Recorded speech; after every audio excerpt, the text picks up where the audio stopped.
go right to questions. First one from Eric Bailey, the Tulsa World, and then we'll go to Jason Kersey. Hey, Delarrin, I was just wondering, what was it like last week, just to go through what you did with starting with Wednesday's announcement of the postponement through the weekend, and just wondering about the uncertainty of how these test results were coming in. It was kind of crazy, because we really didn't know what to expect, what was next. And so, the biggest message was, just telling the team to basically just treat it like a bye week, don't make it, more than what it is and things like that. Like, stay focused, even if we wanted to, go ahead and get a jump on Baylor, with, jumping into, the things that they like to do and things like that, So it was kind of crazy, but the biggest message was just keeping everybody engaged and make sure everyone was still locked in. Thanks so much. Have a good week. Okay, Jason Kersey, The Athletic, and then Ryan Aber.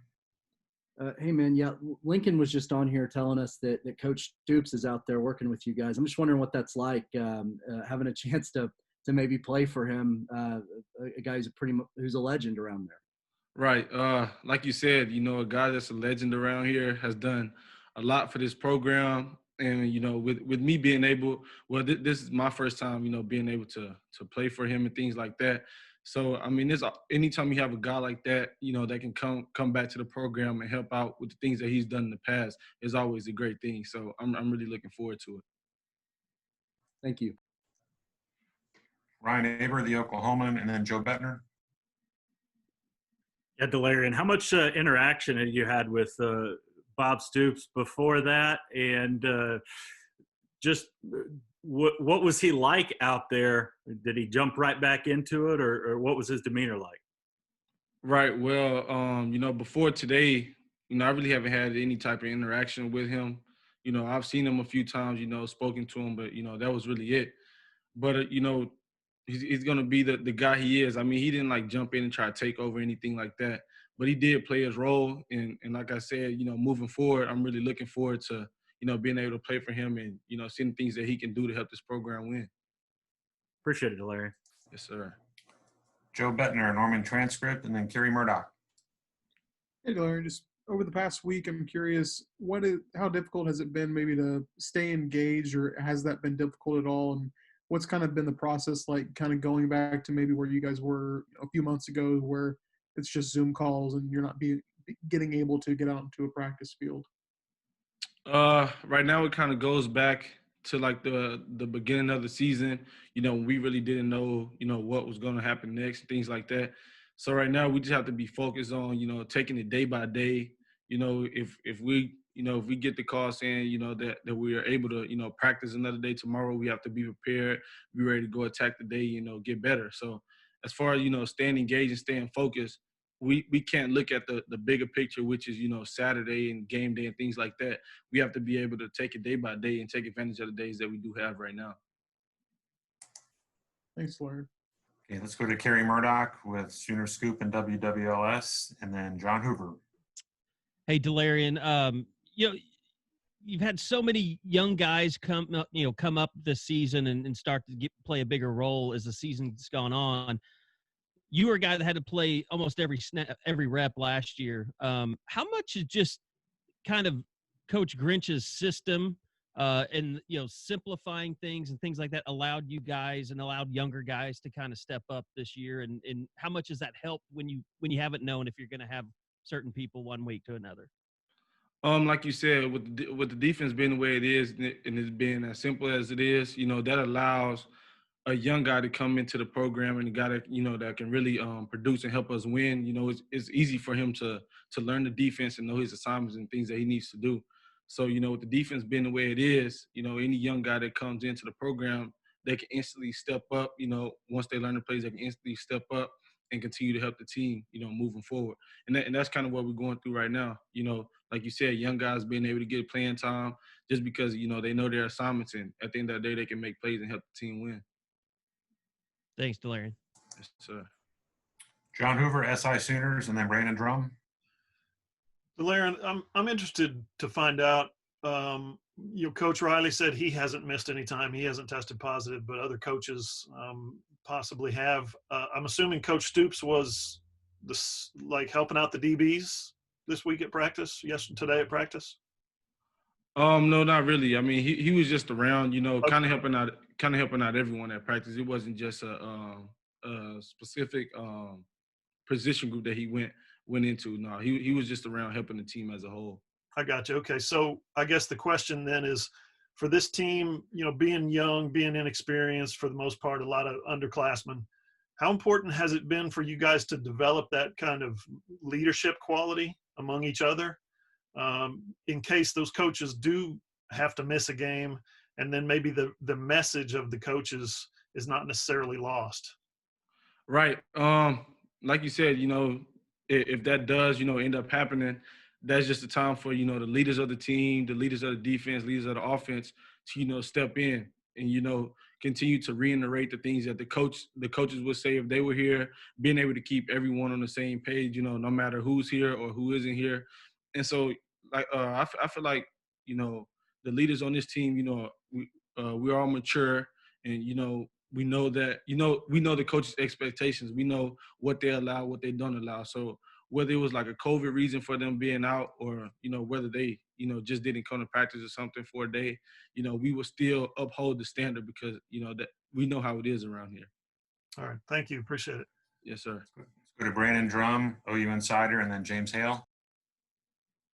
Yeah, Delarrin, after everything you went through last year at the end of the season with your shoulder and your collarbone, and obviously all the COVID situations as well, what has that done for you as a player, a person, how you attack not just your education, but I guess every day out there on the field? Do you take, I guess, more solace or I guess more pride into everything that you do now? Because but maybe it may be taken away, that quick, and whether it be sickness or an injury at this point. Right. Pretty much like you just said, you never know when it could be taken away from you. I never knew that, at the end of the season that I would, break my collarbone, when we have a big game coming up and things like that.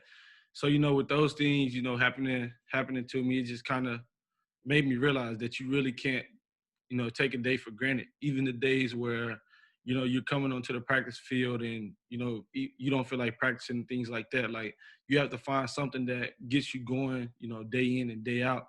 And, I feel like anyone that's, playing a sport, because, it's a lot of crazy injuries that can happen. Anyone that's playing a sport should look at it that way, because you kind of like fall into a trap to where you kind of get like tired of doing the same thing over and over and over. And it kind of could get like boring to you, but, you don't really realize how much you were benefiting off of that thing until it's taken away from you. So if anyone could just, not take a day for granted whenever it's time to, approach the practice field or, get ready for a game or something like that, then, they'll really help them. So that's constantly what I remind myself of. Don't take this day for granted, because you never know, what can happen in practice or what can happen in the game. Have you kind of pushed that to those younger guys, kind of to piggyback what John said about the leadership deal? Has that been something that you've pushed the younger guys, try to get them to understand, I guess, the urgency of each and every day? Right. Yeah, because, a young guy coming into a program, it's a different speed, different speed of the game and things like that. A young guy coming into the program every day is not going to be good for you. You're going to have some mental errors. Some days aren't going to go your way, but I have to tell them, you can't get down on yourself, or you can't just fall into this trap to where like it's something that I don't want to do anymore, because at any time it could be taken away from you. So never take a day for granted. Appreciate Let's it. go to James Hale, KREF, and then Jenny Carlson.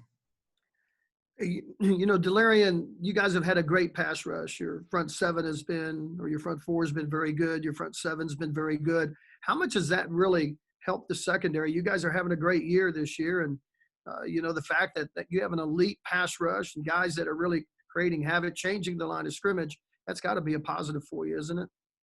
Yes, sir. When we were playing the other day, actually, I went up to one of them. I don't remember who it was. And I'm like, man, like I barely run to the middle of the field. As soon as I get there, I mean, the quarterback is already going to the ground. But like you said, whenever you have a front four that's playing the way those guys are right now, it's always helpful to the defense, because the quarterback gets antsy back there, whenever they want to run the ball, they can't really do that. And so that with them also being able to play the way they are up front, it's easier for the defense to create turnovers because, like I said, the quarterback will get antsy. He really doesn't know what he wants to do with the ball besides just get it out of his hands. And, that's when he can start, throwing interceptions and things like that or just fumbling. So, I applaud those guys for things they're doing. And, it's very helpful to the defense. Delarrin, thanks, man. Yes, sir. Jenna Carlson, the Oklahoman, and then Lee Benson. Hey, Delarrin, you were just talking about your appreciation essentially for all the opportunities that you have, coming out of injury and all that sort of thing. Lincoln was saying earlier that, there's been talk that, you guys don't have any way to know from week to week, could the season be scuttled for the rest of the season? I mean, just the unknowns of things. Even as you've heard those messages, what's that like to sort of process that? But then also, every time you go out there, do you sense that heightened appreciation to just be on the field? Yes, ma'am. Like I said earlier, right now we have to be grateful. We have to be grateful for every second that we get to be in this facility. Because whenever you get that call and said, well, we have to send you guys home and things like that for COVID issues, we're like, dang, it can really be taken away from us at any moment. And, like I said, we have to be able to take it day by day. And so we can't, look in the future if we don't take care, of the things that we have to do today. Because we can easily, start taking our mask off or being lazy with that. And then just more and more numbers will start to pile up on us. So, like I said, we really have to be focused on the little things and always be blessed to be able to take the field. And so, kind of like the message to the team right now is, every time you take this field, it's an opportunity. It's a blessing to be out here. So if we can just keep the team, reminded of that, then I feel like we can move in the right direction, move in the direction that we need to be moving in. Do you feel like if you guys get a chance to go and defend that Big 12 title again, that will be, again, just having the opportunity to play and be in that position, regardless of the past winning titles and all that sort of thing, just does the idea of that strike you as even something, maybe on a higher plane than would have been in years past? Right.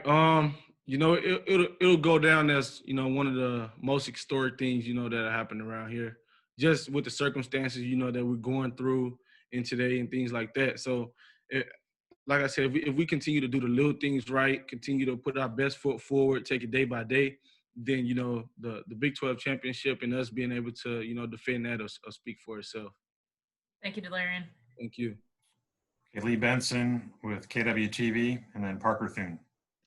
Hey, Delarrin, I'll ask you about Baylor. Last year, obviously, you guys had two really tight kind of dogfights with those guys. Same quarterback, but I know that team is quite different this year. Obviously, new head coach. Head coach, you guys saw them in the against LSU, but I know you weren't available. Anyways, just what have you seen from Baylor's offense this year compared to what you saw from them a season ago when you played against them? Baylor's offense is very talented. I mean, they didn't really lose, any guys from last year's team. And like you said, we really had two close games with those guys. So, I mean, like I said, very high powered. They have some athletes, they can do some good things in space and things like that. So, the biggest thing is you can't take those guys for granted because at the end of the day, they still have some playmakers on their team. Thank you. Okay, and last question, Parker Thune, SI Sooners. Yeah, Delarrin, I want to ask you about Trey Norwood, a guy that obviously played a lot of cornerback earlier in his career at OU and now has kind of transitioned to the point where he's sliding in and taking some reps at the safety position and has gotten some game action at that position. So what can you say about his evolution and just how much he's worked to get back in a position to be on the field and at a different position than he was before? Right. With Trey Norwood's injury, with seeing him, work day in and day out, I can say that he really did put some time in, and he was really committed to getting himself back, in shape, getting himself back ready to play. And so whenever he got his chance, you know, that's exactly what he did. Like, he took advantage of it. And he's a guy that we can move around all in any position in the secondary. You know, he's a guy you can always count on him to do the right things. He's a playmaker. I mean, we've seen him make plays, you know, game in and game out. And so with me being able to witness the work that he put in to come back makes me extremely proud for him with the things that he's doing for the defense.